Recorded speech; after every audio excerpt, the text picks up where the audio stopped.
All right, here we go. Little Kendrick Lamar album tier list. Um, Section 80. I remember when this first came out. There was a big buzz around the tape, and even then, you can tell there's something special about him.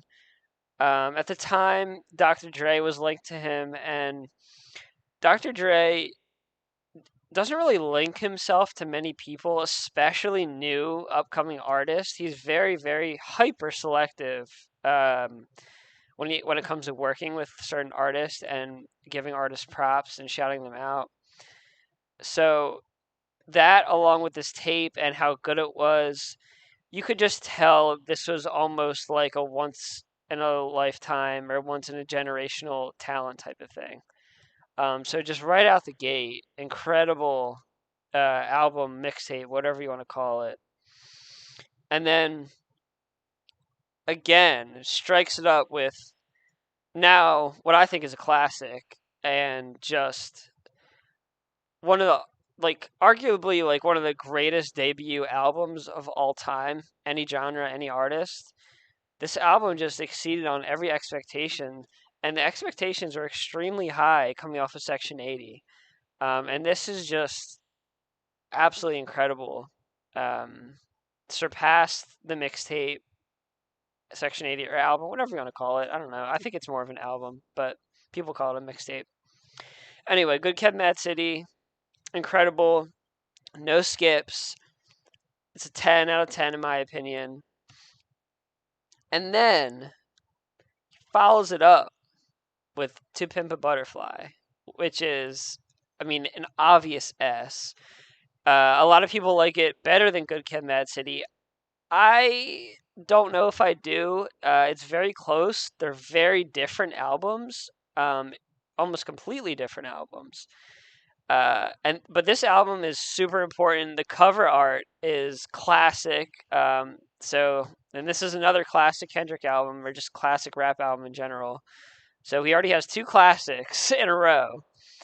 And then he follows it up with Damn. Or did this come first? I don't know. We're gonna do Damn. No, this came after. This was the B-sides for To Pimp a Butterfly, I believe.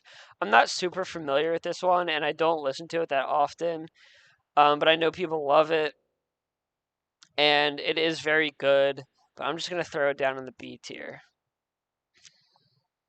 I personally don't really go back to it that often. I always go back to these two. I don't really go back to Section 80 anymore at all. But let's go with Damn. Damn is, it's like everyone's like, okay, how the fuck is Kendrick gonna follow up to Pimp a Butterfly? He has two classics. What's he gonna do? So he drops Damn, which I think is a little bit of a letdown, but how can you possibly follow up to Pimp a Butterfly? It's almost impossible. It's like Quentin Tarantino following up Pulp Fiction. He followed it up with a decent movie, but it was a little bit of a letdown. It's like the same thing. He's never going to get better I think. I mean, maybe he can, but To Pimp a Butterfly at the time period it was released, the buzz he had going on, I just don't. This is like peak Kendrick Lamar. I don't think he's going to be able to get any better. Damn. Had the expectations were like astronomically high as you could possibly have. So like I said, it's almost impossible to follow that up. And yeah, I just think Damn is okay. I don't really go back to it a lot. I would say it's Kendrick's pop album. Uh, it's not really one of my favorites from him. It's catchy, but oh god, what did I do? I brought up the code. B. And then Mr. Morale and the Big Steppers.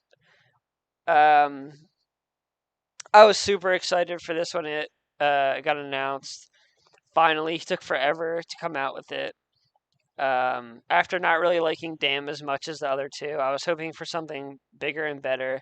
And I think this is a clear direction, or a clear step in the right direction for Kendrick. I love this. I am torn between an S and an A. I don't think it's quite as good as these two, but it's pretty fucking close. Like, very, very close. But I'll put it in the A category. So there you go. Kendrick Lamar's discography. Let me know what you think in the comments if you agree or disagree or what you would change. Thanks.